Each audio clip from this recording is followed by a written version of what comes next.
그들이 겟세마네라 하는 곳에 이르매 예수께서 제자들에게 이르시되 내가 기도할 동안에 너희는 여기 앉아 있으라 하시고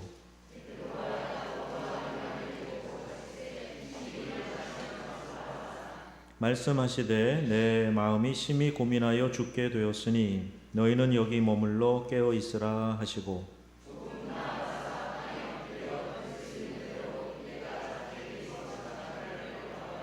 이르시되 아빠 아버지여 아버지께는 모든 것이 가능하오니 이 잔을 내게서 옮기시옵소서.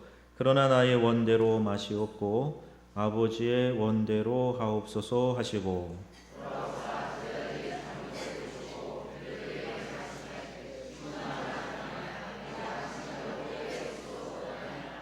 시험에 들지 않게 깨어 있어 기도하라. 마음에는 원이로되 육신이 약하도다 하시고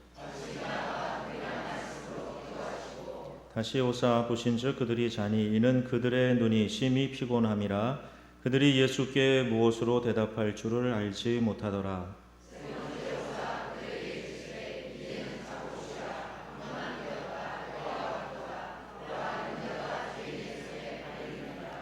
일어나라 함께 가자.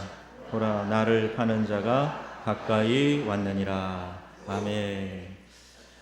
여러분 오늘 아침부터 또 새벽 일찍부터 예배 자리에 나와서 예배하시니까 어떠십니까? 좋습니다. 네. 은혜 안에 함께 예배하는 저희들이 아주 헷갈려가지고 지금 하나님이 주신 은혜가 풍성한 이 저녁 시간입니다. 이제 오늘 종려주일 우리 백성들이 환호했던 것처럼 우리도 우리의 인류의 구원자로 오시는 예수님을 환영하고 또 우리 주님이 마지막 고난의 십자가 길, 우리 고난 한 주간 우리 보내시는 그 과정 걸음걸음 묵상하는 이제 고난 주간이 이제 시작이 됩니다. 그래서 이번 고난 주간에는 우리 특별히 예수님이 걸으셨던 고난의 길을 좀 깊이 묵상하면서 우리 같이 지냈으면 좋겠습니다. 우리 새벽에 고난 주간 특별 새벽 기도가 있는데 여러분에게 나눠드린 대로 특별 새벽기도 우리 계획표, 출석표 있지요. 이걸 보시면서 내가 빠지지 말고 좀 꼭 다 나가야 되겠다. 이런 결심을 좀 해주시면 좋겠고요. 그리고 또 신약 일독도 지금 계속 말씀드리는데 오늘 6주차 되었지 않습니까? 남은 한 주 동안 한번 열심히 읽어가지고 신약 성경 다 읽어봐야 되겠다. 벌써 완독했다고 말씀해 주신 분이 한 5분 되는 것 같아요. 이번 한 주간 또 열심히 읽으셔서 다 읽어주시면 좋겠습니다. 오늘은 고난 중에 드린 예수님의 기도입니다.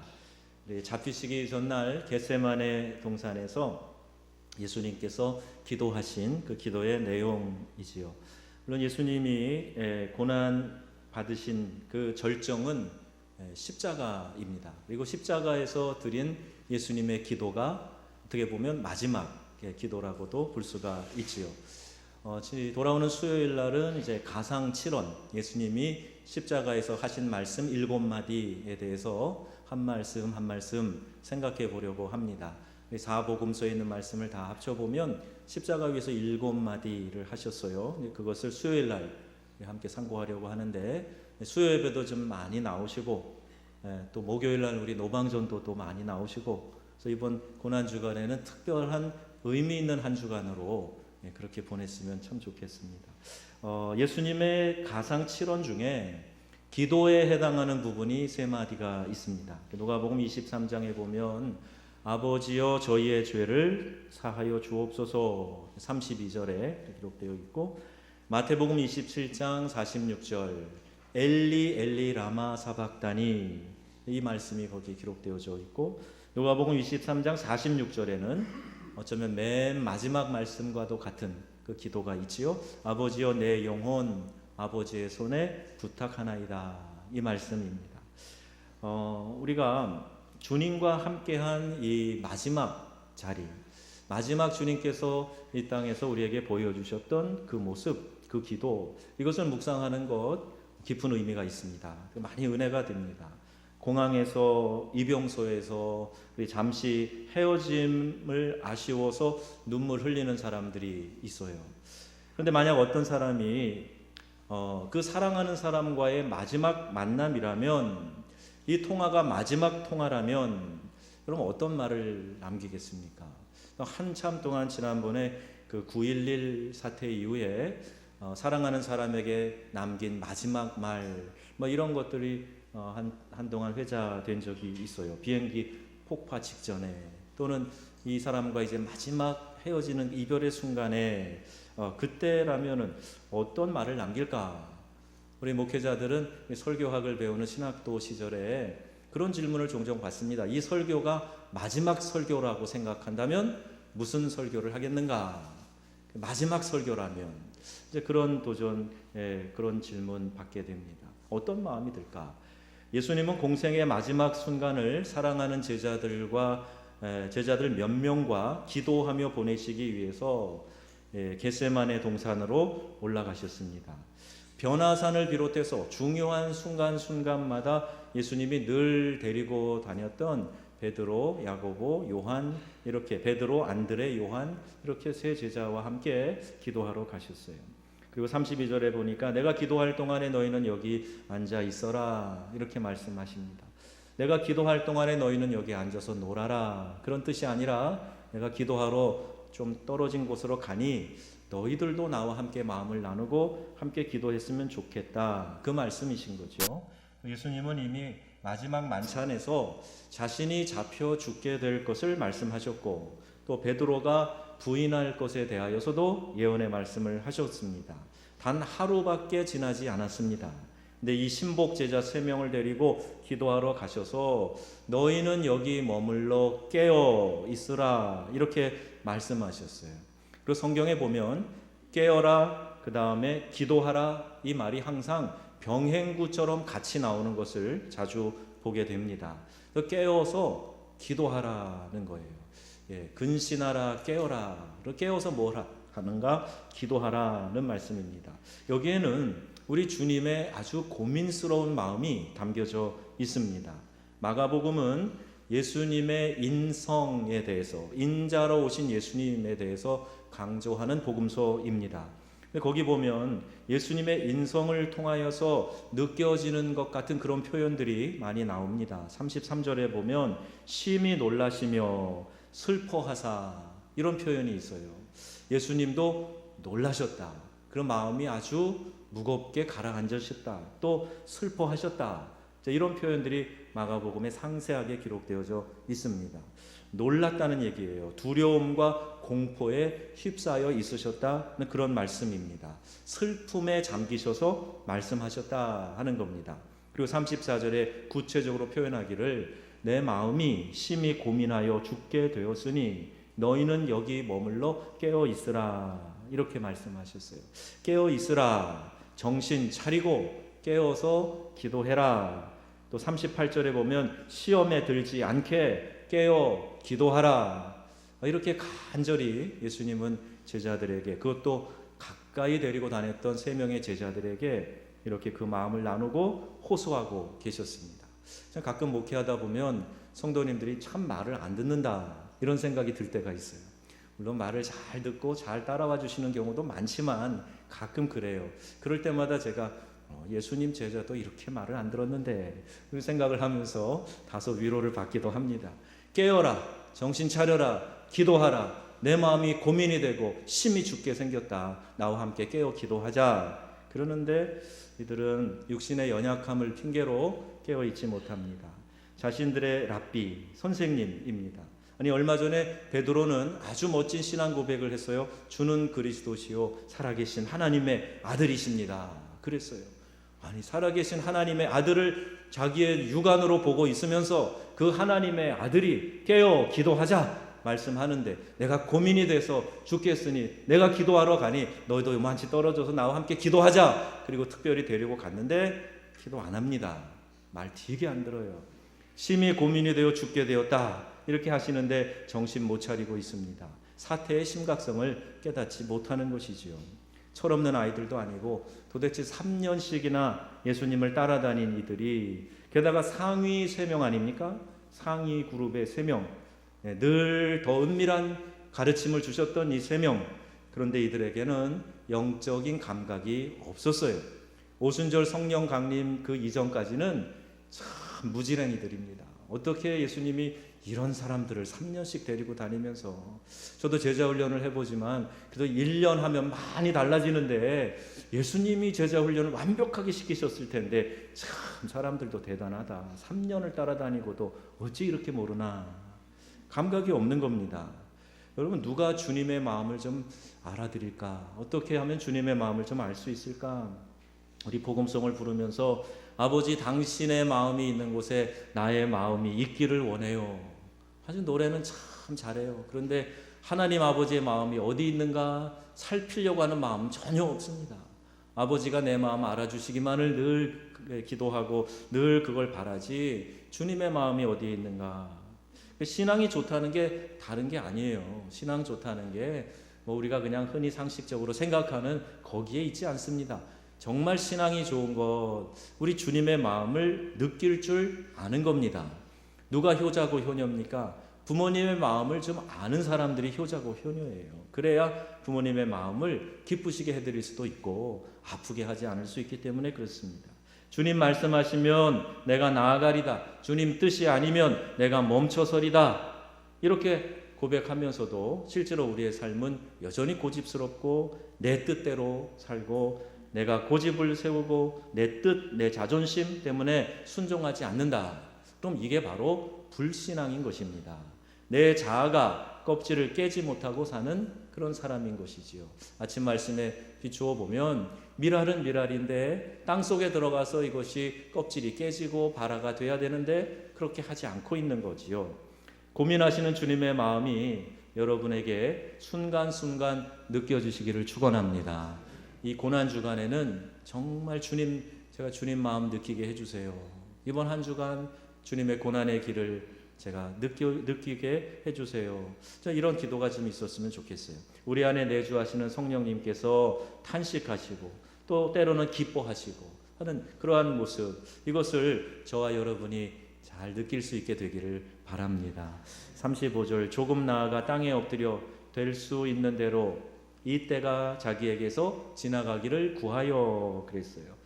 예수님이 자기 자신이 이 땅에 오신 이유를 모르셨을까? 우리 지난번 말씀 묵상할 때 예수님은 신의식을 12살에도 가지고 계셨어요. 내가 내 아버지 집에 있어야 할 것을 알지 못하셨나이까 얘기할 정도로 그분은 이 땅에 오신 분명한 목적을 알고 계셨습니다. 아니 그렇다면 그 순간 사명을 잊어버린 것인가? 사람들의 인기를 좀 더 누리고 싶으셨던 것인가? 아니, 그런 것들이 아니죠. 피하고 싶은 인간의 솔직한 마음입니다.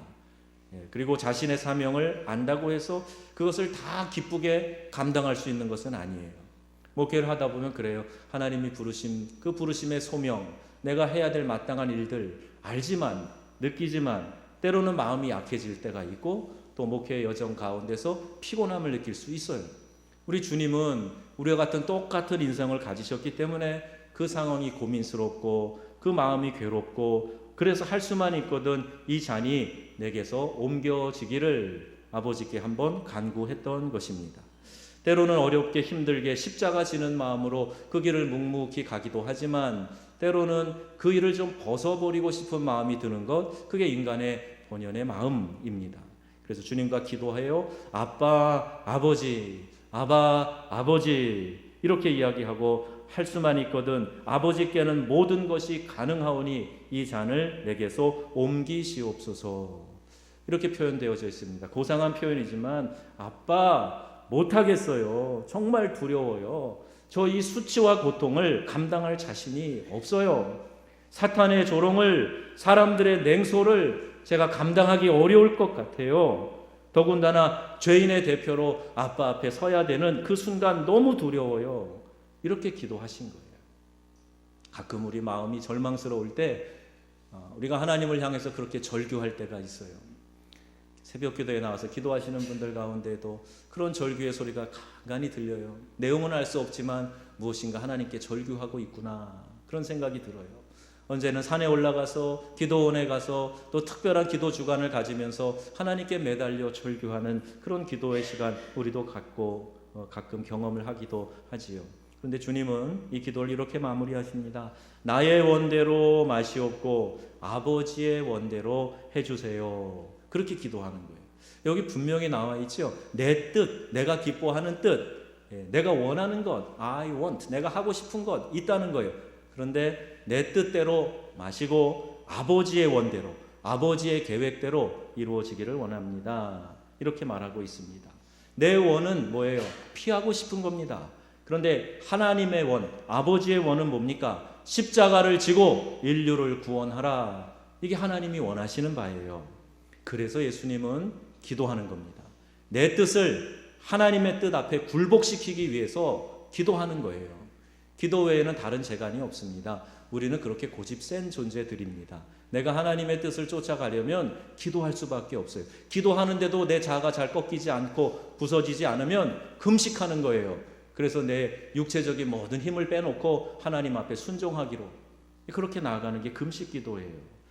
예수님이 사역 전에 40일 광야에서 금식하시고 사역 중간에도 습관을 따라 기도하셨어요. 겟세마네, 누가복음에 보면 감람산으로 표현되어져 있습니다. 습관처럼 올라가서 기도하셨다 그랬어요. 오늘과 같이 간절히 기도하신 이유가 뭔가? 아버지 하나님의 뜻을 잘 따르기 위함입니다. 신앙인은 내가 원하는 것이 하나님의 뜻과 일치하는가, 아니면 그에 맞지 않는가, 이걸 감각적으로 알 수가 있어요. 내가 영적으로 깨어 있을 때 성령께서 내 안에 평안을 주시기도 하고 근심을 주시기도 하기 때문입니다. 아, 이게 하나님이 기뻐하시는구나, 내 영혼이 알 수가 있어요. 아, 이것은 하나님이 기뻐하시지 않는구나, 이걸 내가 감각적으로 느낄 수가 있는 겁니다. 깨어 있으면 알게 해주시는 거예요. 입으로는 하나님의 뜻이라고 말하여도 내 영혼이 지금 하고 있는 일이 하나님의 뜻인지 아닌지 깊이 기도하면 그것을 깨닫게 해주신다는 거예요. 그래서 우리는 기도 전에는 함부로 말하는 게 아닙니다. 기도 전에는 우리가 함부로 이것이 하나님의 뜻이다 라고 말할 수 없는 거예요. 깊은 기도와 묵상으로 그분의 뜻을 알도록 성령께서 내 안에서 말씀하실 때까지 기다리는 거죠. 그리고 말씀하실 때 그 느낌을 가지고 아, 이것이 하나님의 뜻이구나 라고 생각을 하는 겁니다. 근데 간혹 우리의 기도가 예수님의 기도와 다른 부분이 있는데, 기도하며 내 뜻을, 내가 원하는 것을 내려놓으려 몸부림치는 것이 아니라 그것을 얻어내려고 내 원대로 내가 하나님께 구하는 것을 I want, 그거를 내가 얻어내려고 몸부림친다는 데 있습니다. 하나님 해 주셔야만 합니다. 그동안 그렇게 믿어드렸는데 정말 이러시기에요? 하나님 이러시면 저 삐칠 거예요? 꼭 이렇게 따지는 것 같은 그런 기도의 자세가 있다는 거예요. 철없는 아이들은 자기가 원하는 대로 돼야 잘 되었다고 생각합니다. 비록 그것이 형편없는 일일지라도 자기의 뜻대로 고집대로 해야 직성이 풀리는 거예요. 상을 엎어놓고 일을 망쳐놔도 아이들은 내 뜻대로 되면 잘 됐다고 생각해서 환한 미소를 짓는 겁니다. 하나님은 우리의 삶에 구원을 베푸시는 하나님이신 줄로 우리가 믿고 있는가? 영적 강건함을 유지하고 계속해서 내 영성이 자라는 것, 이것이 하나님의 뜻이라고 알고 있는가? 여러분 알고 계셔요? 내가 잘하는 것이 하나님의 뜻인 줄로 믿어지십니까? 예. 그럼 질병에서 고침받고 건강하게 사는 것이 하나님의 뜻인 줄로 믿어지십니까? 이 악한 영에 사로잡히지 않고 그 능력을 파괴하고 하나님 나라 안에서 자유와 해방을 누리는 것이 하나님의 뜻인 줄로 믿으십니까? 예, 그러면 하나님의 뜻이 더 좋은 거예요. 더 완전한 겁니다. 내가 가지고 있는 생각 그 이상의 것입니다. 그러면 내 뜻대로 마시고 아버지 뜻대로 되기를 원하나이다. 우리가 다 그렇게 기도할 수 있는 거죠. 예, 그런 기도를 드려야 됩니다. 그러면 우리 이 시간에 우리가 하나님께 이렇게 선포하는 거예요. 모든 사단의 권세는 예수의 이름으로 결박당할지어다. 모든 질병 떠나가고 강건케 될지어다. 우리의 자유를 구속하는 모든 어둠의 영은 예수의 이름으로 명하노니 떠나갈지어다. 선포하시는 거예요. 이게 하나님의 뜻이니까 선포하는 겁니다. 37절에 우리의 기도의 자세에 대해 말씀하시는데, 시몬아 자느냐, 내가 한 시간도 깨어 있을 수 없더냐, 그렇게 말씀하십니다. 급박한 때에 자고 있어요. 영적으로 무감각합니다. 상황이 어떤지 모르고 퍼질러 자고 있습니다. 누가복음 22장에 보면 예수께서 힘쓰고 애써 더욱 간절히 기도하시니 땀이 땅에 떨어지는 핏방울 같이 되었더라 그랬어요.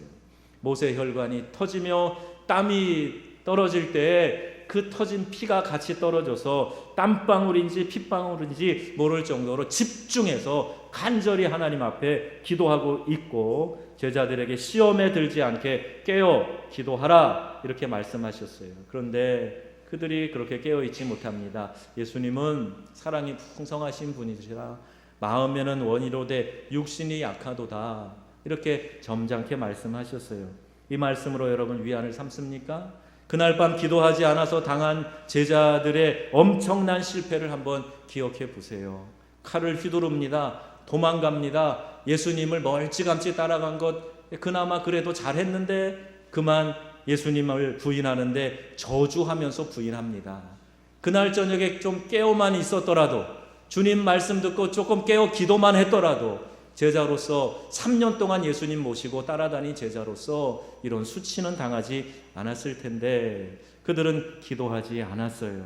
누가복음의 22장에 보면 천사가 하늘로부터 예수께 나타나 힘을 더하더라 그랬습니다. 간절히 기도하니까, 이 진액을 다 쏟아 기도하니까 천사가 와서 그 기도를 도와주고 힘을 더해줬다 그랬습니다. 성령이 우리의 연약함을 도우시나니 우리가 마땅히 빌 바를 알지 못하나 성령이 말할 수 없는 탄식으로 우리를 위하여 친히 간구하시느니라. 여러분, 우리가 약해도 하나님 앞에 매달려 기도할 마음 먹으면 하나님께서 도와주실 줄로 믿습니다. 어떤 때는 내가 뭘 기도해야 될지도 몰라요. 마음이 답답하고 무슨 기도 내용도 나오지 않고 그냥 주여 주여 주여, 마치 이게 기도인지 한숨인지 그냥 하나님 앞에 그렇게 엎어져 있어도 성령 하나님께서는 우리의 중심을 아시기 때문에 우리의 연약함을 아시고 마땅히 빌 바를 알지 못해도 말할 수 없는 탄식으로 우리를 위해 친히 간구하신다 그랬어요. 여러분, 새벽재단에 이번 고난주간만큼 무슨 일이 있어도 내가 새벽재단을 쌓겠습니다. 내 연약함 아시지만 기도할 힘도 주실 줄로 믿습니다. 내가 새벽기도 하고 나서 또 일하러 가서 핑 돌아서 일할 수 있겠는가? 그래도 나오세요. 하나님 책임져 주시고 이번 기회에 하나님과 함께 깊은 영적인 교제를 경험하게 될 줄로 믿습니다. 기도할 마음 먹고 기도하세요. 적어도 1시간. 너희가 1시도 깨어있지 못하냐? 그게 짧은 몇 분 몇 초가 아니에요. 영어에 1hour라고 되어 있어요. 1시간. 그래도 제자면 1시간쯤 기도해야 되지 않겠니? 그래도 중직자면 하나님 앞에 1시간은 좀 들여 기도해야 되지 않겠니? 아침 1시간 다 안 되면 30분 나눠서라도 좀 1시간은 드려야 되지 않겠니? 그런 주님의 말씀. 저는 시간의 10의 1조도 드려야 된다고 생각합니다. 그래서 이게 계산이 정확한지 모르지만 24시간 주셨으니까 제가 2시간 반 정도는 하나님께 매달려 기도하는 시간, 주님께 집중하는 시간 가져야 되겠다, 이런 마음으로 살아가고 있어요. 여러분 안에 우리 하나님과 동행하는 기쁨이 넘쳐나려면 늘 깨어 있어야 되고, 주님 앞에 연약함을 들고 나가 기도할 때 하나님께서 여러분의 삶을 붙드시고 그 기도의 줄을 붙들게 해주시고 영성으로 충만하게 이끌어 주실 줄로 믿습니다. 40절, 다시 오사 보신즉 그들이 자니 이는 그들의 눈이 심히 피곤함이라. 그들이 예수께 무엇으로 대답할 줄을 알지 못하더라. 지금 정신이 없는 상태예요. 혼미한 상태예요. 깊은 잠에서 잘 깨어나지 않은 상태예요. 41절에 세 번째 오셔서 이르시되 이제는 자고 쉬라, 그만 되었다, 때가 왔도다 그랬어요. 준비하지 못한 것이 드러날 때가 온 거예요. 등불을 예비하지 않은 어리석은 신부처럼 바깥 어두운 데서 쫓겨나 슬피 울며 이를 갈 때가 우리에게 닥칠 수도 있다는 겁니다. 경고의 말씀이지요. 등불은 기도와 정결함입니다. 마지막 42절에 일어나 함께 가자, 나를 파는 자가 가까이 왔느니라 그랬어요. 기도로 승리하신 주님의 담대함입니다. 자, 일어나 함께 가자, 나를 파는 자가 왔다, 만나러 가자. 담대함이에요. 기도한 사람은 이런 담대함이 있어요. 내 의지로 하는 사람, 내 호기로 하는 사람 금방 꺾이고 맙니다. 감정에 따라 요동칩니다. 그러나 기도한 사람은 어떠한 상황에서도 담대할 수 있습니다. 이번 고난주간에 고통 중에 드린 예수님의 기도를 깊이 묵상하시기 바랍니다. 주님의 마음을 생각하고 주님과 함께 기도하고 주님의 마음이 있는 곳에 내 마음도 있게 해주세요. 간절히 부르짖어 기도하시고 영적으로 육적으로 이 강건함이 기도를 통해서 체험되어지는 복된 한 주간이 되시기를 우리 주 예수님의 이름으로 축원합니다.